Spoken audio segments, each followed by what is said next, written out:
આજરોજ નબીપુર તાલુકાના જનોર ગામ ખાતે સ્વચ્છ ભારત અભિયાન અંતર્ગત પ્રગતિ યુવક મંડળ જનોર દ્વારા સફાઈ અભિયાન કાર્યક્રમ યોજાયો હતો। 26મી જાન્યુઆરીના રોજથી જ મહિનામાં 2 વાર ગામમાં આરોગ્ય કેન્દ્ર, પ્રાથમિક શાળા, નદી કિનારો જેવા વિવિધ સ્થળે કચરો સાફ કરી ગામ સ્વચ્છ રાખવામાં આવી રહ્યું છે। 26મી જાન્યુઆરીના દિનથી ગામના લોકોએ સ્વચ્છ ભારત અભિયાન અંતર્ગત ગામને સ્વચ્છ બનાવવાના સંકલ્પ સાથે યુવાનોએ અને ગ્રામજનોએ આ પહેલ હાથમાં ઉપાડી છે, જેને ગામના સરપંચ રાયસિંગભાઈ ભગવાનભાઈ માછી અને માજી સરપંચ દિનેશભાઈ માછી અને ગ્રામજનો ભરપૂર સહયોગ આપી રહ્યા છે। અને સાથે સાથે ગ્રામજનોએ વોટ્સએપ ગ્રુપ બનાવી એક આર્મી તૈયાર કરી છે, જેમાં ગામમાં જ્યાં ગંદકી હોય ત્યાંના ફોટા અપલોડ થાય છે, એટલે એ જગ્યા ઉપર એક ટીમ પહોંચી સફાઈ અભિયાન હાથમાં લઈ લે છે।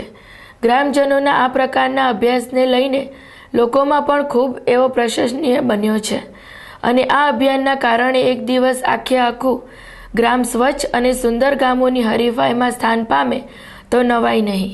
ભરૂચ તાલુકાના જનોર ગામે 26મી જાન્યુઆરીથી સફાઈ પ્રોગ્રામ કરવાનું નક્કી કરેલ છે અને સર્વ સહકાર ટીમ નામની એક ટીમ બનાવીને જનોર ગામમાં સફાઈ અભિયાન શરૂ કરેલ છે। તો ગામના સરપંચશ્રી તેમજ વડીલો અમારી સાથે છે અને જેમ બને તેમ વધુ લોકો જોડાય એવી અમે અપીલ કરીએ છીએ, જેથી આ પ્રોગ્રામને સારી રીતે અમે આગળ વધારી શકીએ અને ગામમાં સ્વચ્છતા અંગે જાગૃતિ ફેલાવી શકીએ। અમે જનોર ગામમાં સર્વ પ્રગતિ ટીમ હેઠળ જનોર ગામના પ્રગતિશીલ યુવાનો બધા એક થઈને અને ગામમાં સફાઈ અભિયાન અંગેનું બીડું ઝડપેલ છે। તો જનોર ગામમાં અમે 26મી જાન્યુઆરીથી જાહેર સ્થળો જેવા કે શાળાઓ, પંચાયતઘર, મંદિરો, નદી કિનારો, ખાસ તો મા નર્મદાના કિનારા અમે રહીએ છીએ, તો નદી કિનારો અમારો સફાઈ રહેવી જોઈએ ને નર્મદામાં સ્વચ્છતા રહેવી જોઈએ।